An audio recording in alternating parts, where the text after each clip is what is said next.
पत्रकारांनी जाऊन आग लावली तिकडे. युवक इकडे बसलेले आहेत समोर.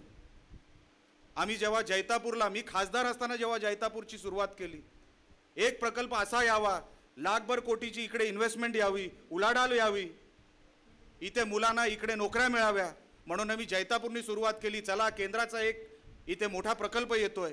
लोकांना जर नको असेल तर पहिली लात मारणारा हा निलेश राणे असेल, हा सांगणार मी तेव्हाही होतो आणि आजही आहे.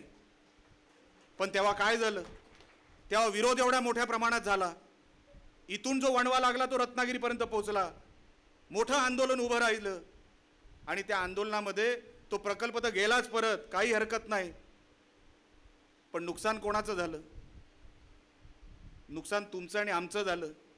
माझं काहीच नोकरीवर कोण लागणार नव्हता माझ्या घरातला, पण इकडच्या माता भगिनींची जी मुलं आहेत, इकडची जी मुलं आहेत, इकडचे जे तरुण आहेत, त्यांना तिकडेच्या नोकऱ्या मिळणार होत्या. सगळं नुकसान आमच्या इकडच्या तरुणांचं झालं, फायदा फक्त राजन साळवींचा झाला. ते आमदार झाले. त्या एका विषयावर कोणी इकडे मान्य करेल व्यासपीठावर, त्या एका विषयावर, जैतापूर या विषयावर राजन साळवी आमदार झाले. चला काही हरकत नाही, आमदार झालात, आता काहीतरी चांगलं आणा. आता आम्हाला सांगा, तुम्ही आमदार झालात, खासदार झालात, आता काय?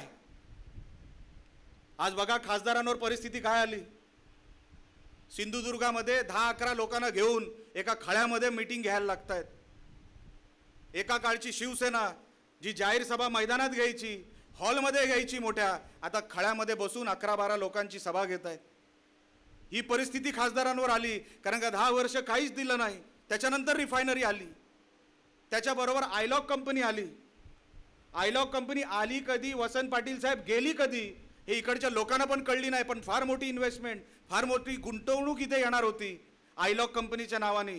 खासदारांना तेव्हाही कळलं की ह्याच्यातून काहीतरी कळलं पाहिजे, काहीतरी मिळवलं पाहिजे. आयलॉग कंपनी परत गेली.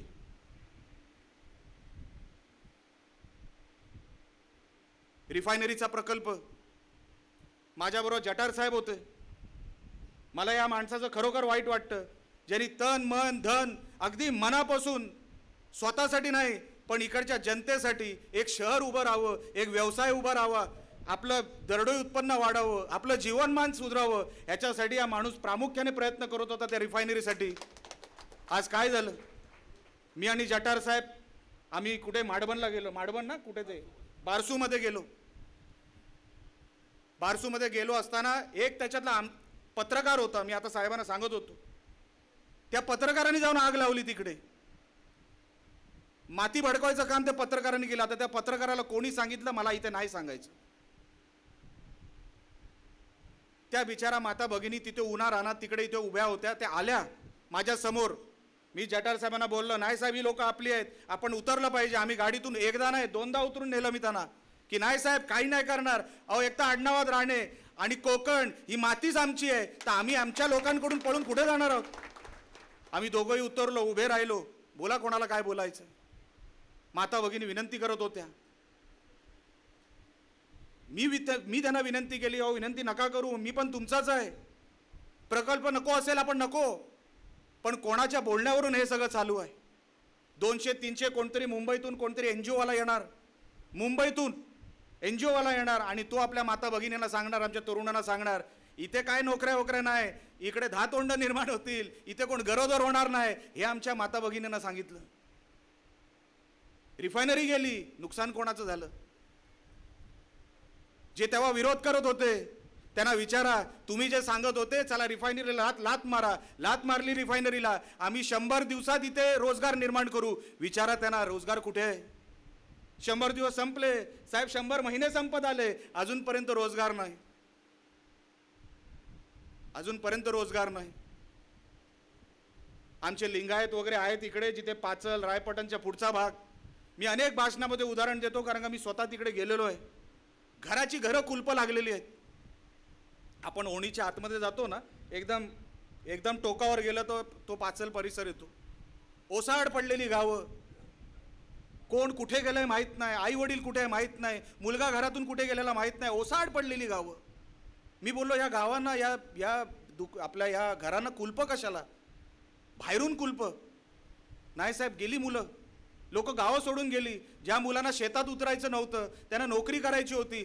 जे प्रमोद जठार साहेब म्हणत होते ना, ते काय गमतीत म्हणत नव्हते.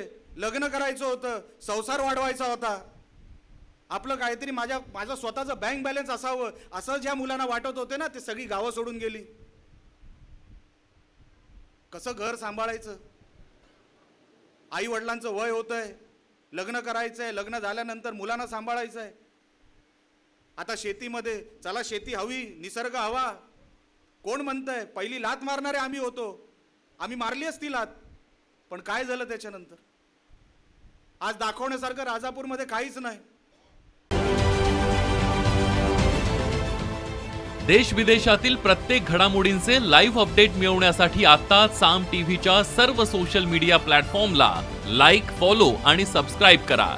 तसंच सर्व नोटिफिकेशनसाठी बेल आयकॉन प्रेस करायला विसरू नका.